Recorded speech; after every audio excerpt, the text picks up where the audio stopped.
আসসালামু আলাইকুম রহমতুল্লাহ। যখন মানুষের মৃত্যু হয় তখন সে কি দেখতে দেখতে মারা যায় এটা আমরা জানি না, কিন্তু রাসূলুল্লাহ সাল্লাল্লাহু আলাইহি সাল্লাম বলেছেন, যখন কোনো মুমিন বান্দার মৃত্যুর সময় হয় তখন সে আসমান থেকে একজন ফেরেশতা মানে মালাকুল মাউতকে আসতে দেখেন, সাদা পোশাক পরিহিত এবং সুন্দর সুন্দর নূরের অধিকারী,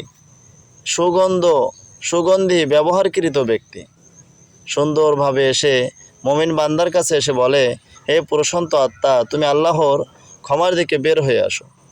আর মুমিন বান্দার আত্মা সুন্দরভাবে বের হয়ে আসে।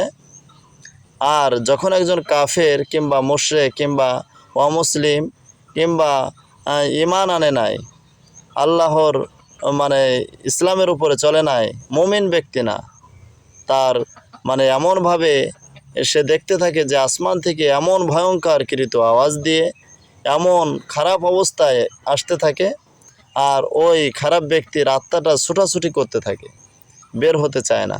কিন্তু মালাকুল মাউত এমন কষ্ট এমন আযাব দিয়ে রুহটাকে বের করে নেয়। হাদিসের ভিতরে এসেছে যে জীবিত ছাগলকে চামড়া ছুলে ফেললে যেরকম কষ্ট হয় তার চেয়েও 70 গুণ বেশি। হাদিসটি সুনানে আবু দাউদের 4753 নম্বর হাদিস। হাদিসটি সহিহ। যদি ভালো লাগে হাদিসের এই বাণী তাহলে অবশ্যই শেয়ার করে মানুষকে শোনার সুযোগ করে দিবেন।